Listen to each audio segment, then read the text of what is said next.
سورۃ النساء کی آیت نمبر 43 سورہ نساء کا 7واں رکوع اور 5ویں پارے کا 4تھا رکوع۔ اللہ رب العالمین نے ارشاد فرمایا، یا ایھا الذین آمنوا، اے ایمان والوں، لا تقربوا الصلاۃ وانتم سکارا، نشے کی حالت میں نماز کے پاس نہ جاؤ، حتی تعلموا ما تقولون، جب تک اتنا ہوش نہ ہو کہ جو کہو اسے سمجھو۔ اس آیت کریمہ کا شان نزول یہ ہے، ابتدائی اسلام میں شراب پینا حلال تھا۔ مسلمانوں نے ایک مقام پر دعوت کی اور اس میں کھانے کے بعد شراب پیش کی گئی۔ کیونکہ اس وقت شراب پینا حرام نہ تھا تو کچھ لوگوں نے شراب پی۔ پھر مغرب کی نماز پڑھی گئی تو جو نماز پڑھانے والے تھے، امام تھے، وہ شراب پینے کی وجہ سے نشے میں تھے اور انہوں نے سورہ کافرون کی تلاوت کی، قل یا ایھا الکافرون، اے محبوب آپ فرمائیے اے کافروں، لا اعبد ما تعبدون، جن بتوں کی تم پوجا کرتے ہو میں پوجا نہیں کرتا۔ اس کی جگہ انہوں نے لا اعبدو کی جگہ اعبدو پڑھ دیا، جس کے معنی یہ ہوتے ہیں کہ جن بتوں کی تم پوجا کرتے ہو میں بھی پوجا کرتا ہوں۔ ولا انتم عابدون ما اعبد، اور جس رب کی میں عبادت کرتا ہوں تم اس کی عبادت نہیں کرتے۔ تو یہاں پر بھی انہوں نے لا کو چھوڑ دیا اور وَأَنْتُمْ عَابِدُونَ مَا أَعْبُدُ پڑھ دیا، جس کے معنی ہے کہ میں جس رب کی عبادت کرتا ہوں تم بھی اسی رب کی عبادت کرتے ہو۔ نشے کی وجہ سے انہیں معلوم نہ ہو سکا، حالانکہ اس سے معنی غلط ہو گئے، فاسد ہو گئے۔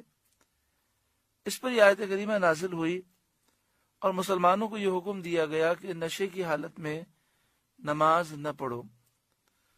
تو مسلمانوں نے نماز کے اوقات میں شراب پینا چھوڑ دیا۔ اس کے بعد شراب بعد میں بالکل حرام کر دی گئی، لیکن جب یہ آیت کریمہ نازل ہوئی تو شراب حلال تو تھی مگر نماز کے اوقات میں پینا منع تھا۔ اس سے معلوم ہوا کہ اگر آدمی نشے کی حالت میں ہو اور ہوش نہ ہو اور کلمہ کفر زبان پر آ جائے، کلمہ کفر وہ زبان پر لے آئے تو اس سے وہ کافر نہیں ہوتا۔ حالانکہ یہاں پر قل یا ایھا الکافرون لا اعبد ما تعبدون ولا انتم عابدون ما اعبد، یہاں پر دونوں جگہ لا کو چھوڑنے سے معنی کفریہ ہو جاتے ہیں، اور جان بوجھ کر لا کو چھوڑنا یہ کفر ہے۔ لیکن چونکہ وہ نشے کی حالت میں تھے اور انہیں اس بات کا علم نہیں تھا، نبی اکرم صلی اللہ علیہ وآلہ وسلم نے ان پر کفر کا حکم نہیں لگایا۔ اور قرآن مجید فرقان حمید نے بھی ان سے خطاب کیا تو فرمایا، یا ایھا الذین آمنوا، اے ایمان والوں۔ معلوم یہ ہوا کہ نشے کی حالت میں جب ہوش قائم نہ ہو اور کلمہ کفر زبان سے نکل جائے تو ایسا شخص کافر نہیں ہوتا۔ یا ایھا الذین آمنوا، اے ایمان والوں، لا تقربوا الصلاۃ، تم نماز کے قریب نہ جاؤ، وانتم سکارا، اس حال میں کہ تم نشے میں ہو، نشے کی حالت میں نماز کے پاس نہ جاؤ۔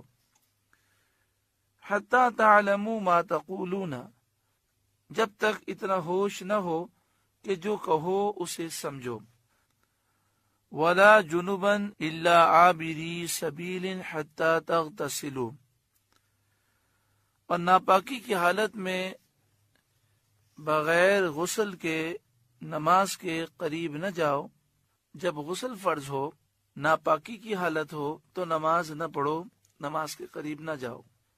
الا عابری سبیل، مگر مسافری میں، ہاں جو مسافر ہو اور وہ ناپاک بھی ہو اور پانی نہ میسر آئے تو تیمم کر کے نماز ادا کر سکتا ہے۔ حتیٰ تغتسلوا، ناپاکی کی حالت میں نماز کے قریب نہ جاؤ جب تک کہ غسل نہ کر لو۔ لیکن مسئلہ بیان ہوا کہ اگر کوئی شخص مسافر ہے، پانی اسے میسر نہیں ہے، تو پھر تیمم کر کے نماز ادا کر سکتا ہے۔